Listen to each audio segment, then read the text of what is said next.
pyktis yra normali, privaloma, jeigu emocija, tai vadintumėm, tai taip, normali privaloma emocija, bet pykčio raiška, čia šita vieta, kur norėtųsi tėvai, kad išsimokintų savo vaikus, mokytojam, kad būtų lengviau, ir jeigu nesigauna, tai kad tie specialistai kištųsi. Ne apie pačią tą savijautą, bet ką su ta savijauta daro pats paauglys, pats vaikas ir tie artimieji. Pyktis turbūt yra labiausiai stabdoma vaiko emocija. Ir vaiko, ir suaugusio, bet gal dabar apie vaikus. Kaip turėtumėm teisingai elgtis su vaiko tantrumu? Kai jis taip kraštutinai piktas, krenta ant žemės, viešoj vietoj, daužosi. Pirmas jausmas tai yra tas nepatogumo jausmas. Ir mes ten bandydami tą vaiką tramdyti, neretai nepadedam, kad tai greičiau baigtųsi. Kaip elgtis su tuo? Tas žodis tramdyti. Gal labiau reikėtų keisti į tą, kaip saugiai išbūti. Probleminis interneto naudojimas yra dar ankstesnis reikalas, kur irgi reikėtų sunerimti. Taip, raudona vėliavėlė, jeigu ekranas provokuoja, ekrano ribojimas provokuoja pyktį arba nesėkmė ekrane, nepavyko žaidimas, rezultat, meta ten tą planšetę, dar kažką šaukia, rėkia, tam vaikui net pašnekovų nereikia, jisai vienas su tuo ekranu ten turi diskusiją. Čia yra labai didelis sos. Viktorija, kokia būtų tavo žinutė tėvams, kurie turi iššūkių su piktu vaiku? Aš galvočiau, kad pirmiausia, tai gebėti pasirūpinti savimi, kad pasirūpinti piktu vaiku. Ne ištaisyti, suremontuoti, sukoreguoti, bet kaip sakiau, ar ne, savoką, tiesiog savo galvoje, kaip galvoji, taip ir gyveni, pakeiskim savoką, gebėt pasirūpinti ir bus lengviau. Tada ir savo atjaučiantis labiau būsim, nes tas vaikas piktas kliuvo, tai tikrai labai dažnai toks iškrito burtas toks.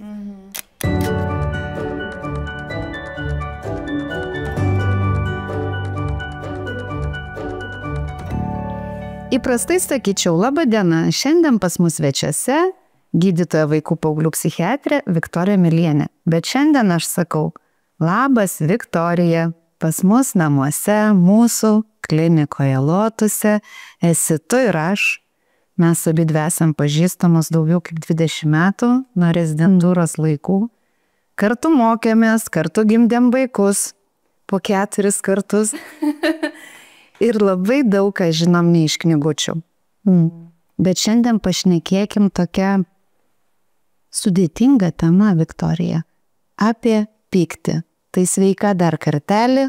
Labas, Ieva. Kaip jautiesi? Gerai. Gerai? Patinka tas iššūkis. Pakalbėti paprastai, bet manau, kad bandom. Bandom. Tema apie pyktį. Kaip jinai išsifiguravo? O išsifiguravo, žinok, labai paprastai.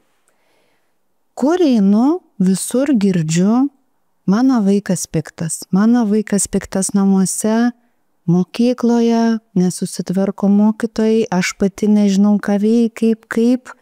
Ir aš tą tokį susimašiau, aš gal laikmečio prasme, mes kažkur esame, kur nežinome, kur esame.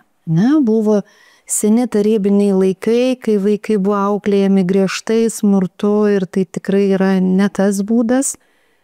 Bet šiandien, kurie yra tie būdai, su kuriais mes galėtumėm pasiekti tą vaiką, kai jis yra nepasiekiamas. Tai toks buvo man toks susimąstymas ir atėjimas prie šitos temos. Bet gal iš eilės. Kas iš viso yra pyktis?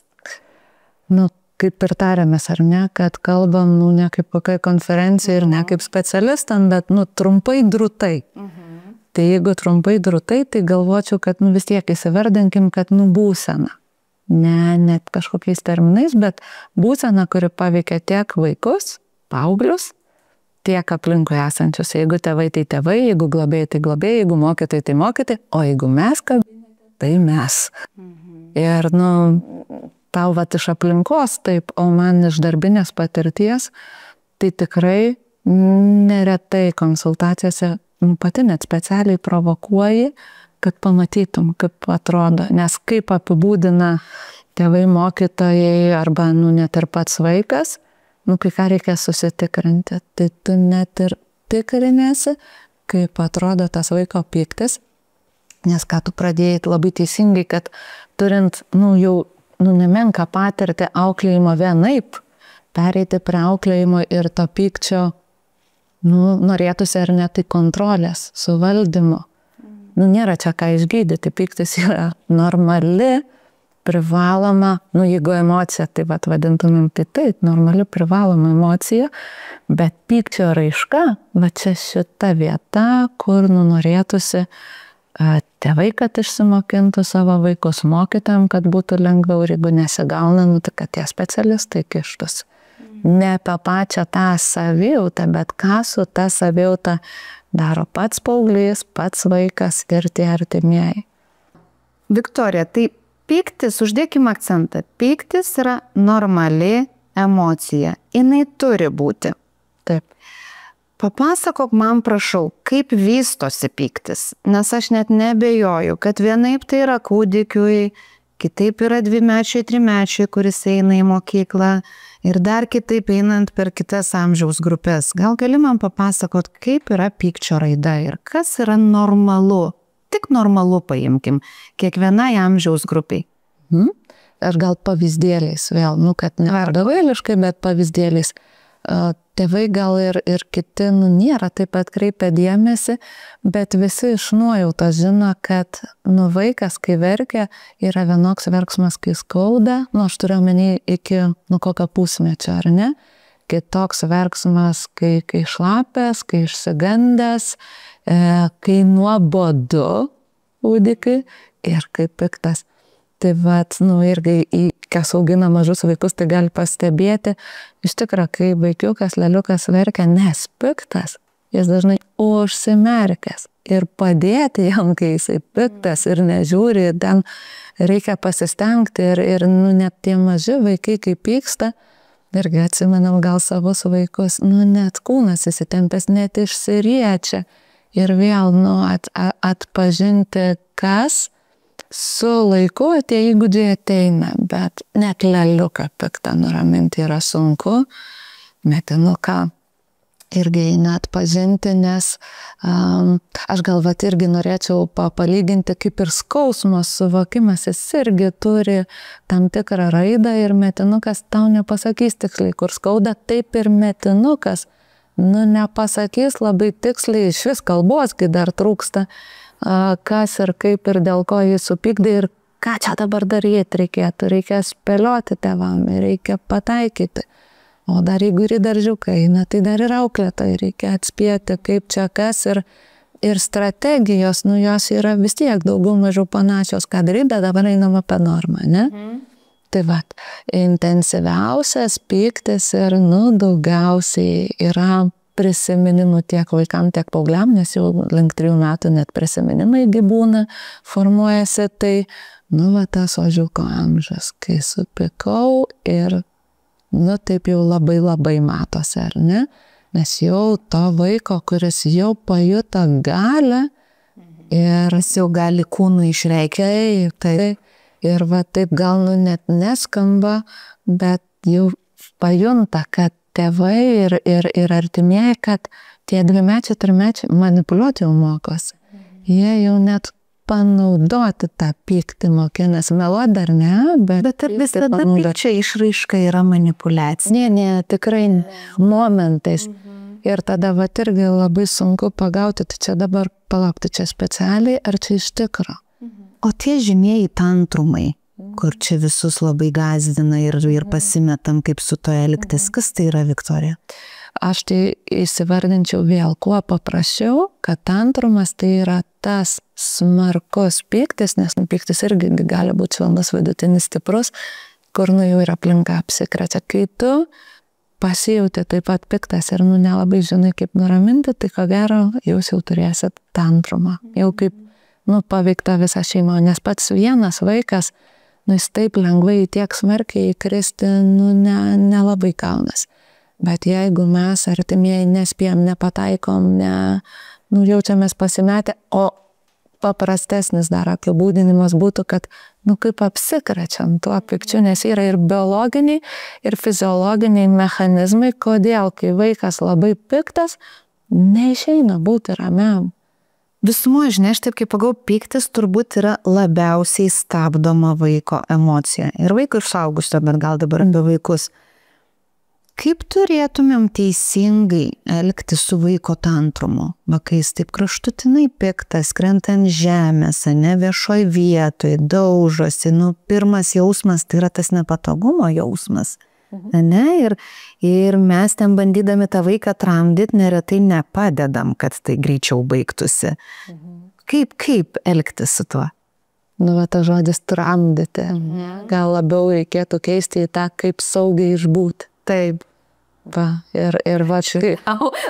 Kiek už šitos frazės. Jo, ir kaip mes pačios, kai studijų metais esam matę psichiatrijos klinikai, ko gero ne gatvėje, o klinikai, kaip tikrai, jau ten įsiučius agresijas, kad, kaip ir pavyksta nuraminti, aišku, užtrunka laikė, bet pavyksta, aišku, sunkiai, bet vėl pavyksta. Tai turim savyje tą patirtį, kad tai yra įmanoma, išbūt ir nuraminti, ir po to, kai jau biški nuėję ten tos didelės įtampos kažką daryti, bet jeigu tu esi mama, tėtis, močiutė ar dar kažkas ir tau taip vyksta pirmą kartą, tai tikrai pirmas impulsas tai norėtųsi nutramdyti. Baik, piktis toks tai labai dažnai stabdoma emocija. Ir tu su vaikais dirbi, o aš su suaugusiais, tai tarkim tas stabdomas piktis, jeigu jis vaikystėje tikrai nebuvo leista jam reikštis, nei kiek, jis dar neretai yra gėdinamas. Ir jisai jau tada nutupia ten labai paslaptingais jausmais, tai jeigu jau apie tą normą, tai aišku, tas saugus, ramus, suaugęs, duodantis erdvės tai natūraliai prigimtiniai emocijai išsireikšti. Tai čia turbūt būtų tai, ko vaikui reikia.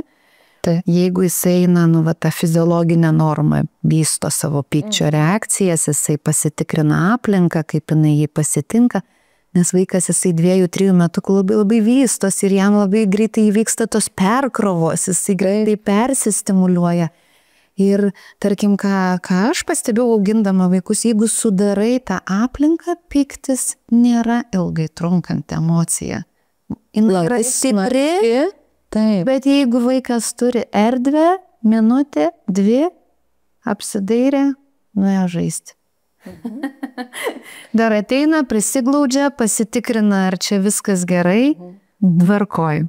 Taip, ir dar ką, ko gero verta, ar ne, paminėti, kad smarkus, labai smarkus, tas maksimumas, tai ir matosi prie pačių artimiausių žmonių, jis tikrai viešoj vietai, darželyje, nežinau, gimtadienį kažkokiam taip nesielgtų, bet mama atėjo ar kažkas, kas labai brangu, su ko jautiesi saugiai, ir kaip sugadino. Ir matai daugiau. Ir tikrai gali kilti klausimų, ar aš esu gera mama, ar aš esu geras tėtis, nes su manim prie manęs taip vyksta. Tai čia ir yra atsakymas, kad tu esi gera mama, nes prie tavęs taip vyksta, vaikas jaučiasi saugus išsireikšti. Aš nepamiršiu tų laikų, kai pasiemi vaikus iš darželio ir prasideda. Darželio auklėtojai sako, kokie geri vaikučiai, kaip viską čia žaidė, viską gerai darė. Ir aš galvoju, o dievai, kodėl man visą tą perkrovą, tai tas kodėl yra todėl, kad vaikui saugu išsireikšti po visos dienos perkrovų. Ir čia yra gerai, tiesiog mums kaip mamom reikia turėti tos vidinės erdvės ir išbūt su visu tuo, nes išbūti prie pykčio nėra lengva. Tikrai jį norisi saugiai būti. Taip, saugiai ir savo, ir vaikui, ir jį norisi stabdyti. Gerai, tai 2, 3, 4 metukų vaikai, kas toliau, ateinam į paruošiamukus. Taip. Ir čia šitą vietą dar galėtumėm apsitarti, ar ne, kad tikrai mūsų dabartinėje aplinkoje, dabartinėje visuomeniai apie kūdikio gimimą, žindymą, vystymą, mankšteles, ten raidos skatinimus tikrai yra labai nemažai tos informacijos.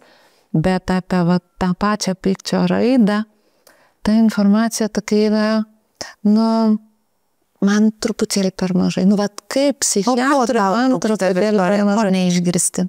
Ir tėvystės grupėse irgi ko neišgirstu, kai labai smarkas ir labai daug. Ir vat, vis tik tu ėmė ir apsikrėtė, ar ne? Ir bet, kad tikrai yra sunku išbūti ir kad, nu, va, tos įprastinės rekomendacijos būk žemai, ten tą vaiką išnešk iš aplinkos ir nuramink, tikrai ne visada suveikia. Tai va, man trūksta tos informacijos, kad jeigu tas pyktis yra, nu, smarkiau negu kad taip, va, kažkur skaitai girdėjai, taip nuotrupom turi, tai tada jau gal kažkoks sutrikimas.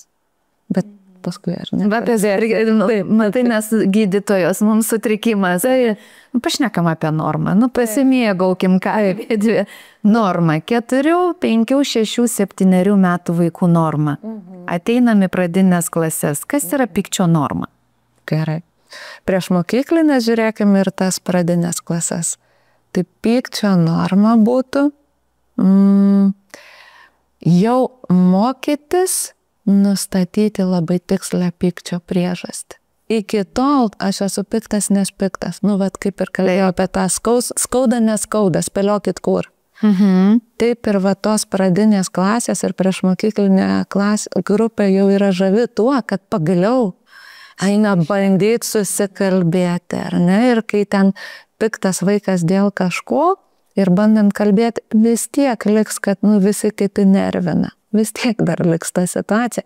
Bet jau eina užčiuopti tą pagrindinę priežastį ir tada jau nu, nebetiek spėlioti, nebetiek gelbėtis ir gelbėti vaiką nuo to pykčio būsenoje, bet jau eina strateguoti, spręsti, tartis. Viktorija, ir čia jau ribos taip atsiranda. Tu gali būti piktas, bet su taip ir taip, nepažeidžiant kito vaiko ribų, nesužeidžiant. Taip. Ir mokyti tų normų, ko gero čia jau intensyviausiai reikėtų.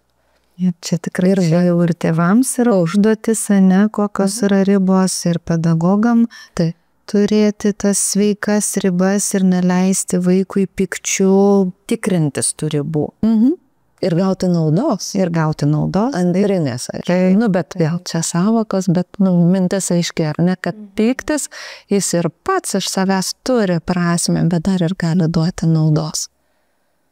Tai va, tai čia šita vieta, kur ko gero tos standartinės lietuviškos 7 minutės vaikui, nu ta lietuviška mūsų norma, to tokio asmeninio tikro dėmesio, ko gero yra per maža.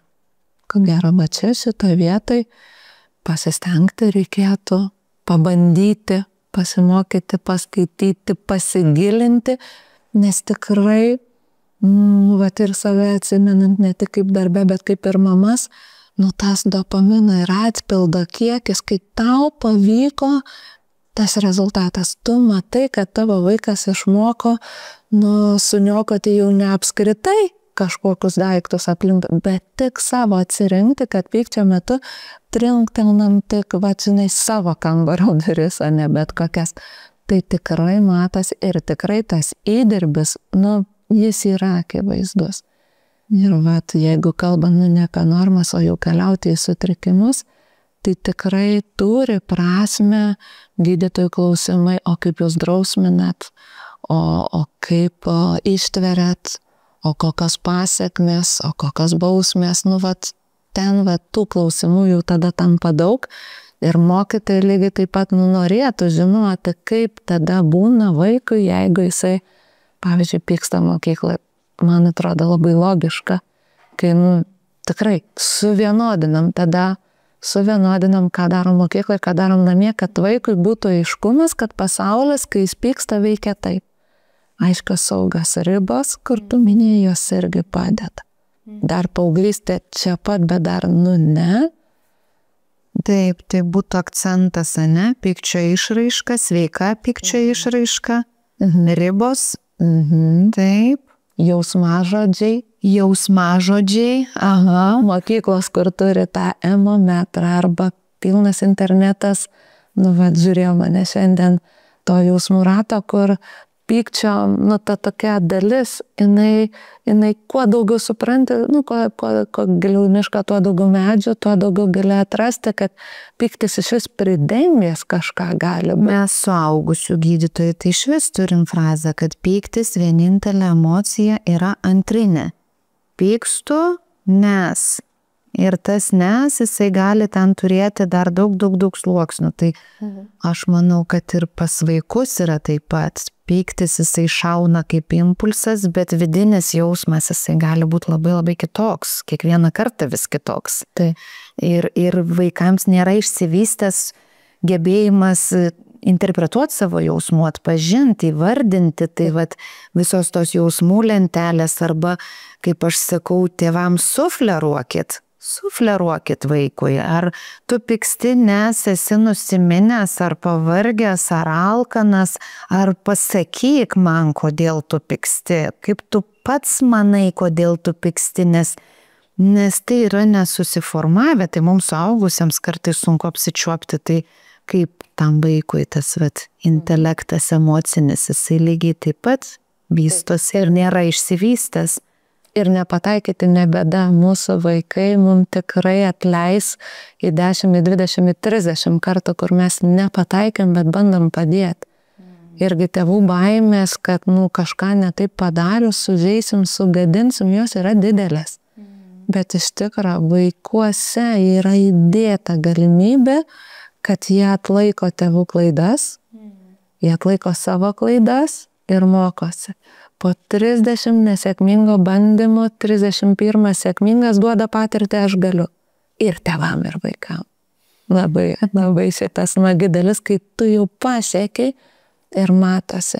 Nes pyktis kadangi tokia smarki emocija, tik kai jau pavyksta, pykčio raidoj arba, esam su tavim kalbėję, kad pyktis jisai normaliai, kol susiformuoja toks, kokio reikia mūsų visuomeniai, tai 5, tokie standartiniai žingsneliai, laipteliai, kopėtėlės, kaip nori vadink etapai, bet jeigu sekasi sunkiau, tai iš tų 5 iš karto 15 yra.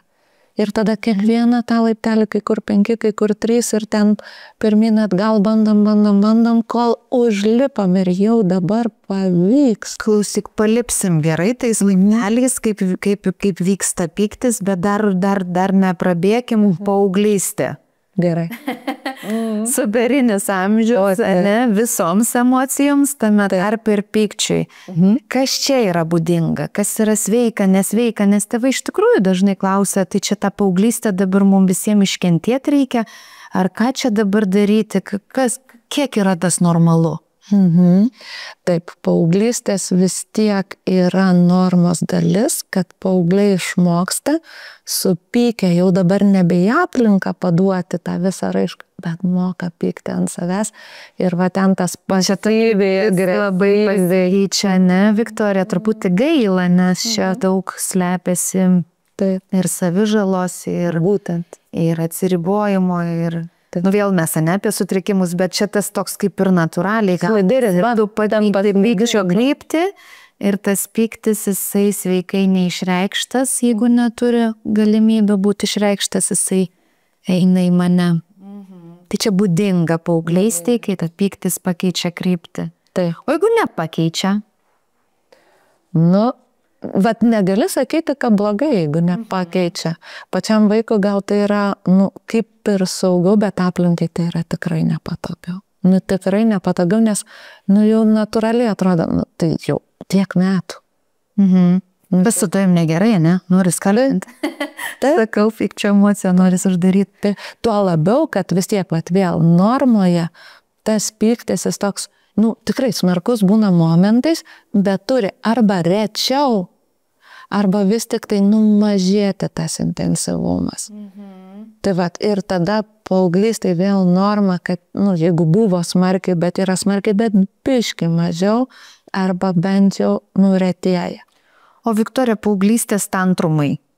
Čia irgi tiesa? Reikalas. Čia irgi tiesa, bet čia nėra normos momentas. Ką ar norma čia yra paauglystės tantrumai? Nedamigus, nedavalgius, turint labai daug kažkokių tokių iššūkių. va čia sužiūrėjus priežastis. Jeigu visko yra per daug, tai ir mes suaugę išsprogti galime. Nu, pabandyk, ką daro paaugliai, nedamiegoti, nu, ne savaitėm, o mėnesiais. Tai galvą skaudėti, tai mažiausiai kas turi būti, o jau nekalbant apie impulsyvumus, staigumus, nebeapgalvojimus, tai karšta, tai šalta, nebežinai, ko nori. Tikrai yra tų tokių niuansų, kur nenorma, jeigu ta struktūra gyvenimo yra aiški. O dar ką paaugliai daro pikti? Susitikrina, ar mūsų namų šeimos taisyklės, kam jos reikalingos, ar veikia, o kas būna, jeigu... Dar kartą ribos, taip, jeigu pasibandėm pirmose klasėse, tai paauglystėje tikrai pabandysim dar kartą, kaip tos ribos. Su dar didesnė intelektinė galia. Taip. Taip. Ar aš teisingai suprantu, Viktorija, kad kalbant apie tai, kad pyktis turėtų tą sveiką raišką, labai svarbu rūpintis kūnu? Taip. Taip? Taip. Teisingas maistas, miego kiekis, užimtumas, besmarenkinimo veikla kažkokia taip malonumą duodanti, kas paauglystėje turbūt labai labai svarbu, kad būtų išraiškos ir... Taip. O tikrai paauglystėje traukia labai daug tie ekranai, nes ten viskas yra greičiau ir viskas nepatiko, išjungi. Kaip išjungti mamą, kaip išjungti mokytoją. Tai tikrai kontrastas yra didelis. Ir tada, kai daug esi internetinė erdvė, o tai yra mūsų laikmečio dabar ypatybė, tai kontrastas to tikro realaus gyvenimo, kur reikia palaukti, išlaukti, negalėti, negauti. O tikrai galimybių vaikam patogesnį gyvenimą sudaryti dažnai turim. O net jeigu neturim, tai vis tiek labai stengiamės ir dar didesnis tas kontrastas gaunasi, ką reikia tikram realiam gyvenime. Tu gal irgi turi tų pavyzdžių, kur pareigų, paklaus, kokias turi paauglys pareigas namie, kurias tėvai gebėjo išlaikyti ir šeimoje gebėjo susidėlioti tą struktūrą, kad mes turim tėvai, suaugę, mokytojai ir aplinka, pareigų ir poreikių ir interesų. Ir paaugliui išlaikyti, kad tu turi poreikių, interesų, norų, bet pareigos nedingsta. Sudėtinga taip. Ar tai yra pykčio, irgi raidos, vystymas, mokymas, kontrolė, pagalba, taip. Ir nereikia net kažką specialiai. Gebėkim išlaikyti šias pareigas. Sveikas ribas ir pyktis kaip ir gludinasi, taip, gludinasi, ta raiška, žinai. Tiesiog galvoju, suaugusių amžiuje, ne, bet ką aš matau? Aš matau labai daug pykčio sulaikymo, negalima pykti ir tai virsta psichosomatiniais dalykais, skauda ten, maudžia ten, tirpsta, dar kažkas, depresijos. Nes ta sulaikyta energija, nes pykčio energija yra labai stipri. Jeigu mes ją sulaikom, tai mes ir sulaikom didelę dalimi savo gyvybinės energijos. Tai vaikuose gal ten tie vulkanai vienaip atrodo, bet suaugusiuose tos sulaikytos energijos jos dar kitaip atrodo. Tai tą, ką aš matau, kad mes lietuviai tai labai esam tokie profesionalai pykčio laikytojai. Kur tokio skirtingumo matau tarp vyrų ir moterų, vyrai neretai leidžia savo būti pikti. Ir ateina pas mane į konsultaciją ir sakau, tai dėl ko atvykot, nežinau, žmona užregistravo, sako, kad piktas. Tai berniukams mūsų kažkaip tai kultūroje, sociume, lyg ir buvo leista būti piktiems, bet jiems nebuvo leista būti liūdniems. Tai tarkim, kartais tie berniukai ir vos ne vienintelę emociją jau būdami suaugusiais vyrais naudoja viskam.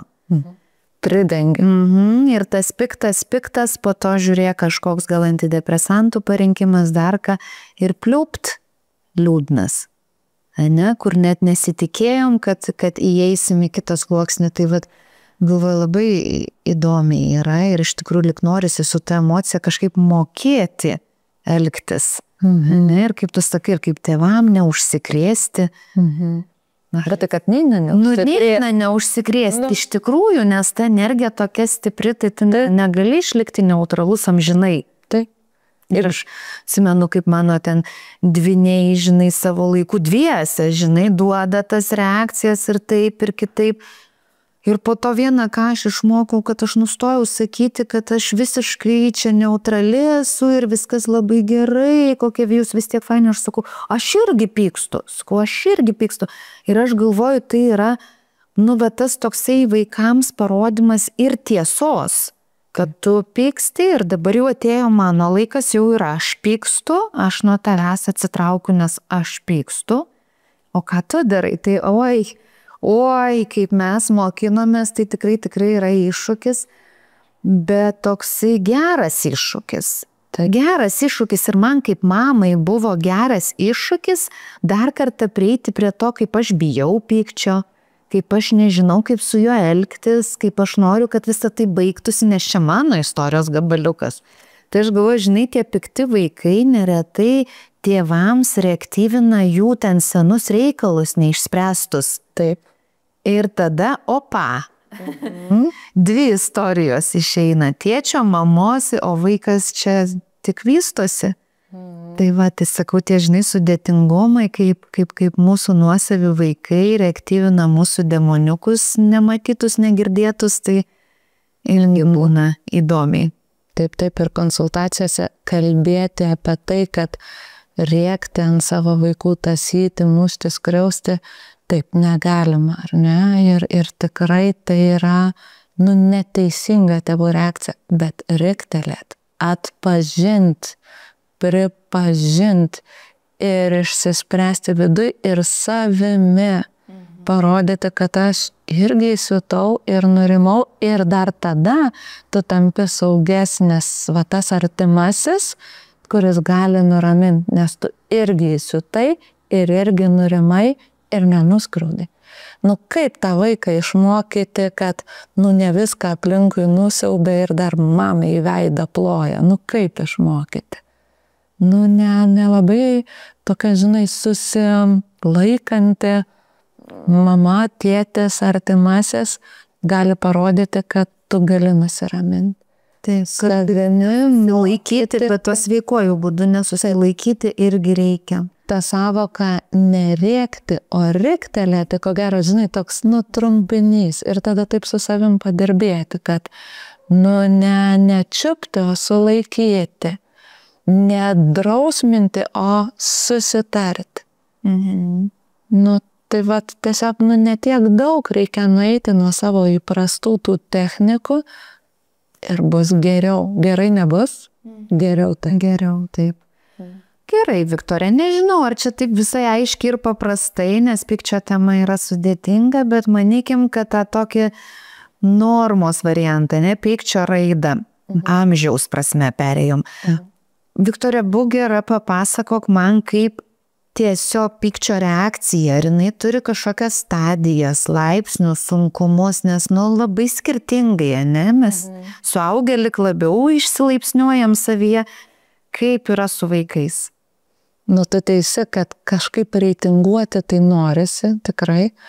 Tokio, kad stadija, kaip ten skausmo būna vėl mentelės nuo 1 iki 10, ar dar kažkaip to tokio aiškumo, nei tėvam, nei ko gero ir specialistam. Kur tu čia net pasižymėjus, ir Viktorija atsinešė. Taip gal viena akim.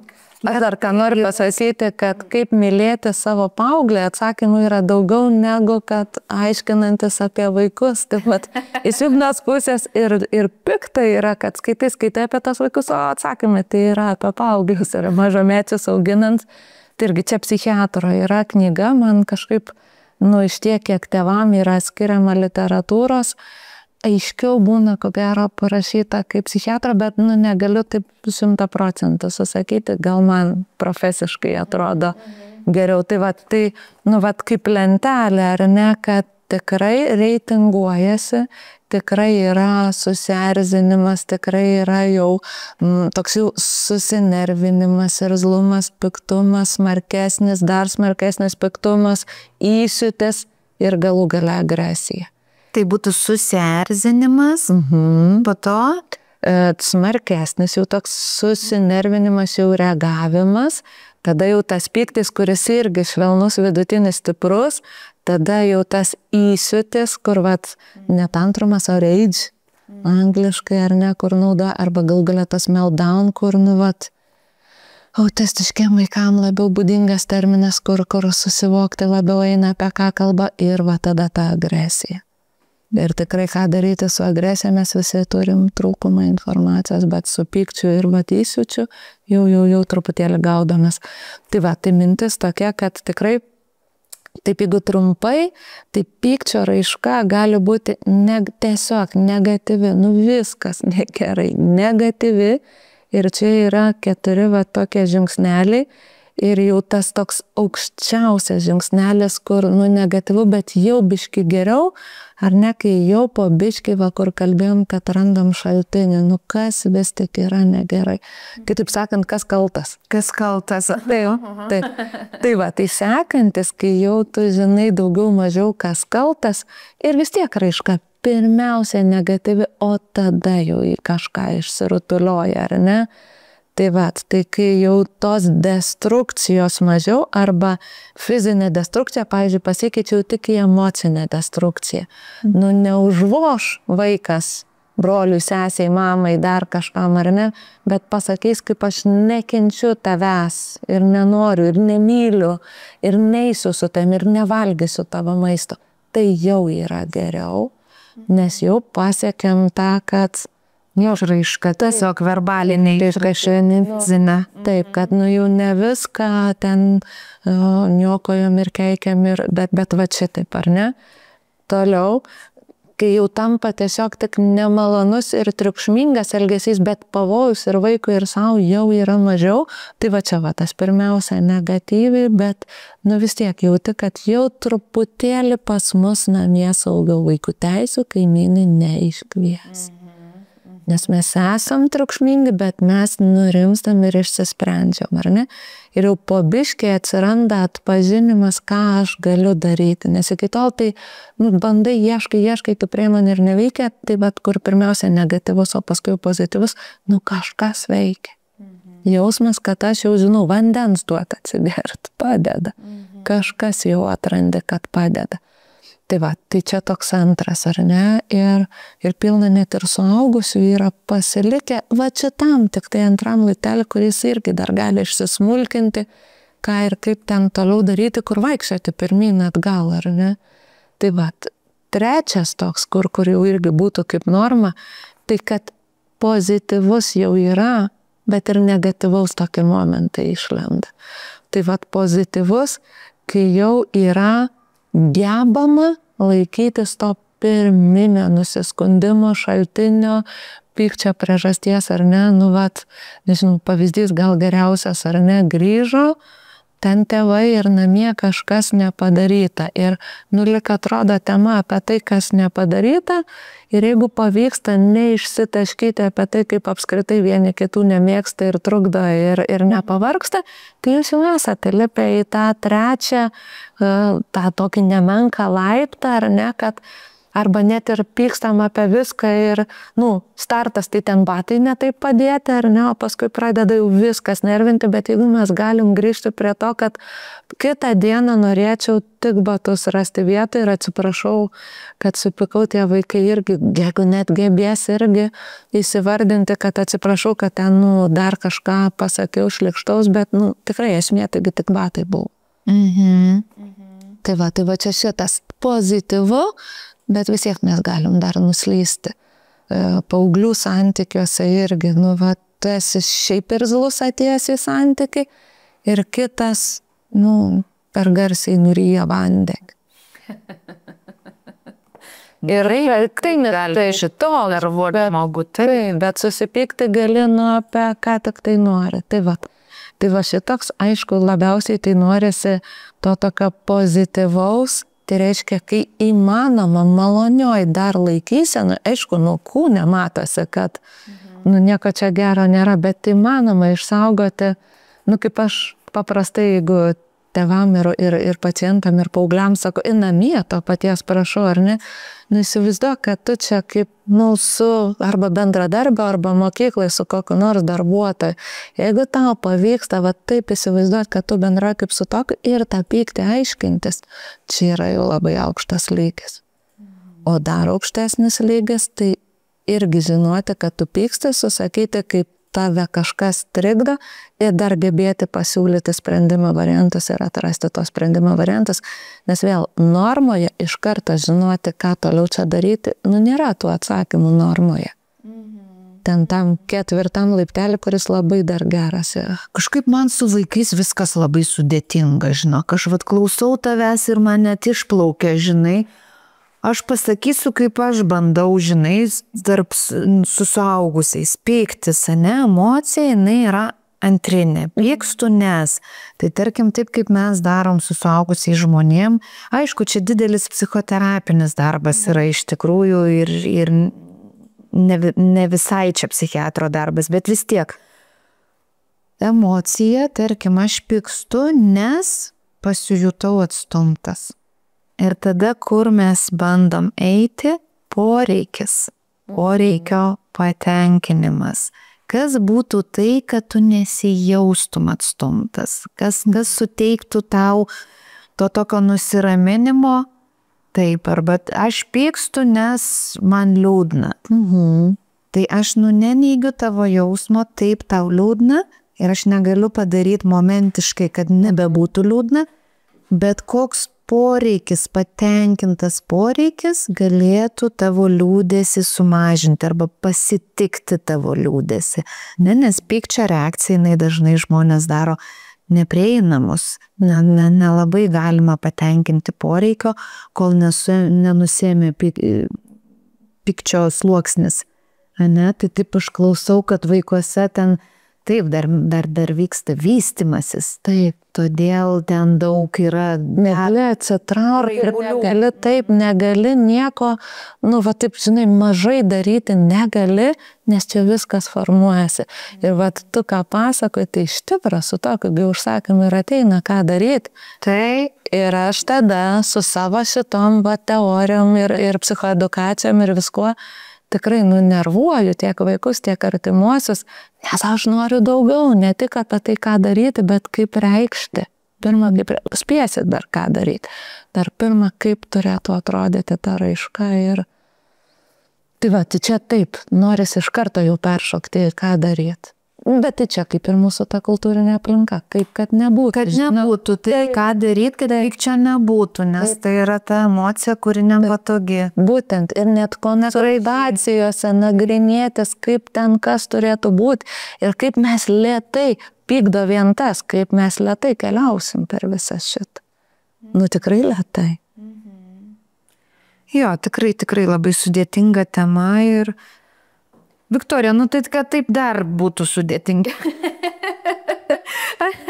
Aš jau net pati, žinai, jaučiu kažkokią pykčio energiją savyje, bet vis tiek norisi dar gabaliuką užkabinti. O kaip yra pyktis prie tam tikrų patologijų?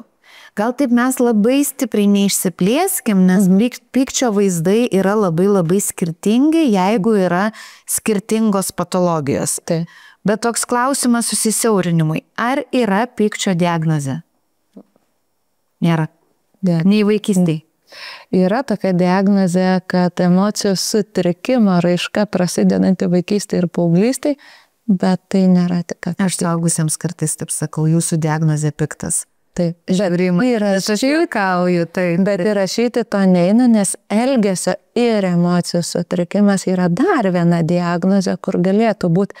Bet ten vien pykčio neužtenka, turi būti ir dar truputėlį daugiau. Tai iš vienos pusės gerai, ar ne, kad jeigu tik nesuvaldom savo vaikų pykčio, tai dar nėra sutrikimas, bet į tavo klausimą apie tai, kad žinai, ar prie skirtingų dar raidos ypatumų patologijų skirtai gali turėti atspalvį ir dar ypatumus, tai tikrai taip, net depresiškas paauglių pyktis, tai yra labiau būdingas negu, kaip aš sakau, liūdnai liūdnas, paaugliam būdinga mažiau, bet liūdna pyktis yra būdingesnis. Tai va tikrai tų nuansų. Tiesiog, Viktorija, gal paminėk gerai, nes mes tikrai neapeisim kiekvienos patologijos ir nėra tokia užduotis šiandien mums. Tiesiog, kad gal kiekvienam suskambėtų, kam skamba. Kokios čia tos būtų diagnozės, sutrikimai, raidos momentai, kuriems būdingas skirtingas pyktis. Tai taip, tai tikrai autistiškumas su labai daug ar ne tų iššūkių. Tikrai aktyvumo, dėmesio, impulsyvumo, arba bent jau vadinamas taip, arba ADD, nedėlnas, be hiperaktyvumo, mergitiškesnis variantais. Taip, vat. Tikrai tas toks raidos atsilikimas, kur galų gale gali tapti intelekto deficitu. Tiesiog protinis atsilikimas, bet pačioj pradžioje tai raidos atsilikimas irgi mokai. Ir vis tie atsikėlė ir pamirš. Ir impulsai dominuoja, taip. Šitas turi savo, kas dar iš tų tokių. Oi, Viktorija, pasufleruosiu. Telefonai. O, taip. Tai probleminis interneto naudojimas. Bet va čia tikrai aš norėčiau, kad nevirstų mūsų pokalbis atskira didelė tema, bet jeigu tim trumpai, tai telefonai ir pyktis tai yra kaip va taip susieinantis dalykai. Ypač kai bandai ribot, jeigu tu pabandysi ten, nežinau, su kažkokiais žaidimais, draugais dar kažko paribot, to pykčio ko gero bus mažiau, negu tu pabandysi pariboti reikalingą žaidimą, reikalingos ten tos socialinius tinklus, ar tiesiog skrolinimą. Ir tą tokį norėčiau atkreipdėmėsi, kad jeigu atimant ar ribojant telefoną ar kitą ekraną yra stipri pykčio reakcija, tai yra labai didelis sos, kad formuojasi arba susiformavo priklausomybė ekranui. Ar ne taip? Taip, tik tai tiek, kad galėtum jau tą priklausomybę ekranui, tai kelelis ilgas, ar ne?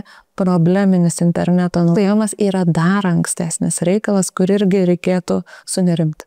Taip, raudona vėliavėlė, jeigu ekranas provokuoja, ekrano ribojimas provokuoja pyktį arba nesėkmė ekrane, nepavyko žaidimas, rezultat, meta ten tą planšetę, dar kažką šaukia, rėkia, tam vaikui net pašnekovų nereikia, jisai vienas su tuo ekranu ten turi diskusiją.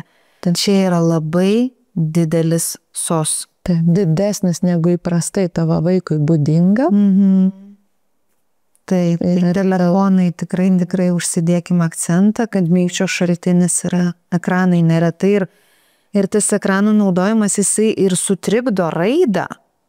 Taip. Tai, ką aš matau, aš dirbu su suaugusiais, bet jeigu suaugusiuose žmonėse išsiklausi, kad jie vaikystėje ten po 6, po 8, po 10 valandų praleisdavo ekrane, yra tam tikri raidos tokie subtilūs sutrikimai, kas būtų apie dėmesį, apie intelekto formavimąsi, apie atminties spragas, netgi netikrieji ten intelekto sutrikimai, bet pasidaro spragos dėl perteklinio naudojimo ekrano.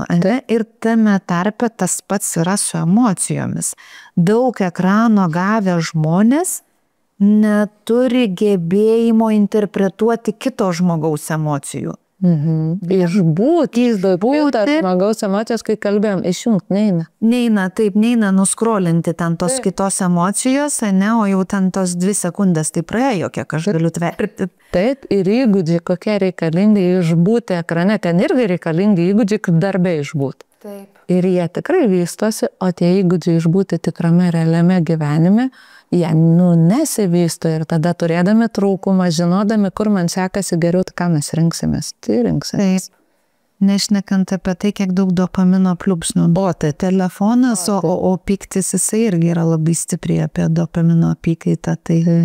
Tai šita tema kažkaip, tai aš galvoju, jinai gal jau savotiškai ir nusibodus ir pavalkota, bet tuo pačiu jinai yra tokia aktuali ir man taip norisi sakyti, ei, mūsų valdžios vyrai, prašau greičiau išleiskite įstatymą ir moteris, ir vyrai, ir visi, kas valdžia, išleiskite įstatymą draudžianti vaikam neštis telefonus į mokyklą. Tai ir priimta ta tvarka, žinok, tik tai tiek, kad mokyklos, viduje sprendžiasi ir tos, kurios jau turėjo, jom ir sekasi, o kitom reikia įsivesti, susitarti ir su tėvų bendruomenė, ir su vaikų bendruomenė. Jie turi daugiau iššūkių, tos mokyklos, kurios dabar bando tą susidėlioti. Taip. Tikrai aš net neįsivaizduoju, kaip tarkim pertraukos metu 10 minučių skrolinės vaikas gali būti ramus, susikaupiantis ir pasiruošęs pamokos informacijai. Ir jeigu jisai turi ten probleminį vartojimą, jau priklausomybę ekranai, tai aišku, kad visos reakcijos į mokytoją potencialiai yra pyktis. Taip. Nes taip veikia patologija. Taip. Tai čia tikrai didelė tema, bet labai norėjau paminėti, vaikų daktarė, aš kai pradedu kalbėti, kaip suaugusiu, tai kartais likti kaip ne savo vagoj, bet tuo pačiu. Tai kaip ne savo vagoj, jeigu 12-okai dabar yra 18-mečiai, 19-mečiai, tai kaip ne savo vagoj. Ir taip, kalbant apie patologiją ADHD, suaugę žmonės ADHD, jau jie nesakyčiau, kad yra pikti. Kažkaip net keistai, ne? Lyg vaikystėje labiau tas vaikas buvo piktas, kai ADHD. Tai vėl ta pykčio raida, jinai lyg kažkur tai ten nublanksta ir išsifigūruoja suaugusiuose žmonėse kitos bėdos. Ir žinok, nenublanksta, pasidalinti. Gerai. Pasidžiaugsiu. Tie vaikai, kurie turėjo kažkokių tokių neaiškumų, problemų, ką reikėjo spręsti, tai ir tas pyktis, kadangi toks smarkus ir tikrai bandyta spręsti, atsiranda vis tiek tie problemų sprendimo įgūdžiai. Taip, ir kas man tikrai labai patinka, tie vaikai, kurie dvanksta, jie išmoko. Taip, tam tikrose vietose jie jau turi įgūdžių ir tėvai, ir šeimos, ir sunkesnė vaikystė visai nereiškia sunkesnės paauglystės.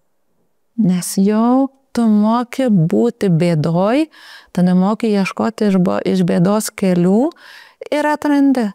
Šunkelių irgi, bet taip, čia tikrai suinvestavus, pasistengus, kaip sakau, daugiau negu 7 minutės kasdien, tikrai duoda grąžą, tikrai apsimoka, tas žodis labiausiai tinka, net su tais pačiais ADHD. Ten betvarkės spintai bus daugiau, bet pykčio raiškoj betvarkės bus mažiau. Tiesiog su ADHD vaikais reikia labai nepavargti kalbėti apie tą patį, nes pats sutrikimas padaro taip, kad jie trumpai geba naudoti tai, ką įdėjom. Tai su autistiškais vaikais išlaukti, kol irgi atsiranda tie gebėjimai ir net tikrintis, išlaukti ir kai yra tas startelis duot. Smagu, vaikus augint smagu. Taip jie, tabi net atsigavo mane apie patologiją, čia jau gerai. Aš tiesiog, naudodamasi progą, galiu pasakyti, kad mes su Viktorija esam numatę renginį, tokį edukacinį renginį tėvam, pedagogam, žmonėm, nebūtinai gydytojam, apie pykčio raiškas ir skirtingas patologijas, ir gal mes ten toje laidoje daugiau panagrinėsim, ką daryt būtent, ne, ir kas čia per tie atspalviai. Tai jeigu žiūrovui įdomu, tai sekite mūsų puslapį ir tenai bus informacija, kuriuo metu panašu, kad internetinėje transliacijoje turėsim renginį su gydytoja Viktorija apie pykčio spalvas skirtingose patologijose ir ką daryt. Taip. Viktorija, dar truputį pačiupom telefonus, gal dar pačiupkim tą šiuo metu tapusi populiarųjį ADHD. Man yra šiaip smagu, kad vis labiau, vis daugiau, nesmagu, kad daugiau diagnozuojama ir žmonės serga, bet smagu, kad tiesiog yra įvardyjama vaikystėje ir vaikai gauna pagalbą. Bet vis dar labai daug žmonių mes suaugusiųjų psichiatrai diagnozuojam. Kaip taip yra? Kodėl tiek vis dėlto daug praleistų nediagnozuotų vaikų? ADHD, kaip toks, jisai labai dažnai pasidengia tiesiog ties raidos, to F83. Labai dažnai pasidengia ir kai kažkiek koreguojasi, irgi nebūtinai suvedama į dar naujesnę diagnozę. Taip visi džiaugiasi, kad protinio atsilikimo nėra. Ir ten tos impulsyvumus, nedėmesingumus, lieka, žinai, ribinis intelektas ar ten, kokiu nors, bet užsivardina kitais dalykais, o paskui žmonės, tie, kaip tu sakai, suaugę, ateina ir aiškinasi iki galo. Va šitas momentas gali būti. Kitas momentas gali būti, kaip raidos ypatumas, neseniai persivedė. Žinai, yra raidos tam tikros diagnozės ir yra sutrikimai. Tai jis buvo labiau sutrikimų lygmenyje, bet kad tai yra raidos ypatumas, ne taip seniai, pas mus toj medicinoje ir susivedė galai. Ir diagnostiniai tik ir tie, ir TLK, ir DSM, vėl čia taip kuo paprasčiau sakant, ar ne, jie irgi keičiasi ir irgi susidėlioja informaciją naujai. Tai sakyčiau. Aš taip paprasčiau, žinai, gal aiškinu savo galvoje. Jeigu vaikas turėjo aukštesnės adaptacinės galimybės, minkštesnę aplinką, aukštesnį intelektą, jis tiesiog ir turėdamas ADHD gebėjo eiti, praeiti ir būti nepastebėtas. Tai yra, labai didelė dalimi, kad vaikas buvo adaptyvus. Jeigu vaikas neturėjo stiprios pykčio raiškos, apie ką mes šiandien šnekam, jis irgi laisvai galėjo būti nepastebėtas. Nes pykčio nepamatyti yra neįmanoma. O jeigu tavo ADHD momentas ėjo be pykčio, gali būti, kad tavęs ir nepamatė. Taip. Ir šiaip pas psichiatrą vesti, labai jau čia mes skubam. Taip. Vaiką, tai kas diagnozuoja? Psichiatras. Tai irgi momentas. O jeigu taip irgi labai nedaug, bet apie gydymą. Apie gydymą ir taip daktariškai, tas medikamentinis gydymas ADHD, pikto, kur šiandien dedam akcentą, vaiko. Eiti prie jo, neiti ir jeigu eiti, iš ko galim rinktis. Taip, medikamentinis gydymas yra tas, kuris vėl greitesnį rezultatą duoda. Ir senesnė tvarka buvo bent 3 mėnesius palauki, kad kažkaip dar koreguoji miegų, maisto struktūrą, rekomendacijom tėvam ir mokyklai. Bet paskutiniu metu tendencijos yra tokios, kad jeigu tikrai akivaizdžios pykčio ir elgesio problemos, nebeatidėliojom dar pirmokėliui, kokiam dar 3 mėnesius, kol tas vaikas jau etiketę gauna, kad piktas mušasi, nemokai, nesupranta. Jo nedraugauja ir atėjame. Taip, tai jau greičiau yra paskiriamas tas medikamentinis gydymas. Aišku, pirmo pasirinkimo yra metilfenidatas Concerta, kuris veikia labiau mokyklos laiku ir su mokykla užsibaigia ir tėvai jau gauna vaiką be vaisto poveikio su visom iš to kylančiam pasekmėm. Ilgesnio veikimo laiko, iki vakaro jau yra kitas lisdeksamfetaminas, jį irgi retokai, bet paskiriam ir irgi žiūrim, tą tokį lietuvišką variantą. Taip. Taip. Man irgi smagu, iš tikrųjų, aš esu daug žmonių, aš taip sakau, jūs papuolėt pas gydytoją, kuri nemėgsta gydyti. Tai jeigu gali mane skirti medikamentinio, aš visą laik būsiu už visas kitas priemonės, bet su ADHD žmonėmis kartais aš sakau, pabandykim, nesuveiks, nereikia, buvote be vaistų visą gyvenimą ir toliau būsim. Bet būtent yra smagu, kad jau 2 preparatus turim, nes jeigu kartais pabandom ir iš vienas netinka, tai būna taip labai liūdna, nes žmonės yra kankinami tos visos raiškos ADHD. Tai ir Concerta, ir lisdeksamfetaminas iš tikrųjų yra 2 vaistai, iš kurių galim rinktis ir kartais visai gražių tokių gydymo variantų galim. O jeigu netinka pirmo pasirinkimo, yra ir antro pasirinkimo vaistai, tikrai yra ką ir su vaistais daryti, tiesiog tik tai, pasirinkti greitesnį poveikį, mes gydytojai neskuba. Nes paskui labai sunku bus daryti tai, kas dar privaloma šalia vaistų. Tikrai, dažnai jau gavo vaikas vaistą, aš ramus, vaikas ramus ir tą tokį dar toliau daryti, tą sunkų privalomą korekcijos darbą nebesinorisi. Tai, toks sveri riziką ir naudą. Viktorija, kokia būtų tavo žinutė tėvams, kurie turi iššūkių su piktu vaiku? Aš galvočiau, kad pirmiausia, tai gebėti pasirūpinti savimi, kad pasirūpinti piktu vaiku. Ne ištaisyti, suremontuoti, sukoreguoti, bet kaip, sakiau, ar ne, savoką, tiesiog savo galva, kaip galvoji, taip ir gyveni, pakeiskim savoką, gebėt pasirūpinti ir bus lengviau. Tada ir savo atjaučiantis labiau būsim, nes tas vaikas piktas kliuvo, tai, tikrai labai dažnai toks iškrito burtas toks. Žinai, tai būna mamos pasimetusios, ten tarkim turi 2, 3, 4 vaikus ir sako, vienas vaikas, visus auklėjau vienodai, o vienas yra kitoks ir man yra absoliučiai pasimetimas, o ką daryti, netinka mano visos turimos žinios, tai va tokį, man irgi norisi uždėti tą akcentą, kad nepaliktų tėvai savęs be pagalbos, nes mūsų būti tėvais niekas nemokino.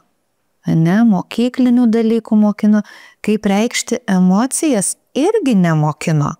Dabar jau kažkaip tai daugiau psichoterapijos ir daugiau visos tos medžiagos, bet tuo metu, kai mes buvome vaikai, mūsų tėvai buvo nemokinti, mes nemokinti ir va tau dabar tu su savo vaikais jau viską mokėk, žinai, ir su savimi, ir su savo vaikais, tai iš tikrųjų tos akligatvius kartais prieinam pakankamai greitai. Tai man smagu, kad tu dedi akcentą ne vien tik ant pagalbos vaikams, bet pagalba tėvam. Ir va šitą temą dar galiu pasakyti, man taip smagu, Viktorija visą laiką pasiduoda mano visom avantūrom. Tai dar viena iš mūsų tų tokių geros valios avantūrų yra pradėti savipagalbos grupės tėvams. Viktorija, gal pati papasakok apie tą idėją ir kur čia eisim. Jau yra bandyta Lotuse, čia tiesiog mes dar vieną įkvėpimą turim. Jau yra bandyta tėvam šeštadieniais daryti tokį kaip susitikimą, kaip grupelę, gal net ne grupelė, nes jauki, kamerinė tokia nedidelė. Ir va tas klausimas, ką daryti. Tai jau yra bandyta daryti ir tikrai tie tėveliai rinkdavosi, bet tie šeštadieniai yra brangus. Tai va bandam dar kartelį daryti. Kažkaip dabar labiau atrodytų, kad gal apie tos ADHD vaikų tėvelius, bet manau, kad tikrai, kam yra klausimų, ką daryti, kai piktas, kai mokyklai sunku, kai nesusitariam, kai kažkokie tokie tikrai varginantis iššūkiai, manau, kad vienas kitas tikrai tilps ir prie ADHD tėvelių. Tikrai, tai ADHD tėvelių grupė yra numatyta sausio mėnesį pradėti burti, vesti ir gali glaustis tėveliai, ir kurių nebūtinai vaikams diagnozuotas sutrikimas, bet turi vaikai be diagnozės. Taip, ir čia būtų akcentas apie tai ne tik ką daryti, bet ką man daryti su savo jausmais tuo pačiu. Nes krūva jausmų yra sukeliama tėvams nuo bejėgystės iki to paties pykčio ir liūdesio ir nusvirusių rankų. Tai pridėčiau tą, kad ne tik jausmais, bet su savo elgesiu. Tikrai mes patys savo elgesį išsigastam su savo vaikais. Taip. Tai tiek šiam kartui, nuo normos iki patologijos prasibėgom. Labai ačiū, Viktorija, už laiką ir aš manau, kad tų temų yra labai labai daug ir jeigu tik tai impulsas kils, aš tikiu, kad mes vėl greitai kažką tokio pačiupsim, išvystysim. Man labai smagu, Viktorija, kad tu pasiduodi mūsų idėjom, kad tu esi ištikima Lotuso namų dvasia, esi nuo pat Lotuso įkūrimo ir toliau vystomės ir draugaujam. Tai ir kalbam tom tokiom nejaukiom temom. Tai ačiū tau už ištikimybę ir už tą tokį, žinai, buvimą kartu, ne iš knygučių. Ačiū tau, Ieva, irgi už buvimą kartu.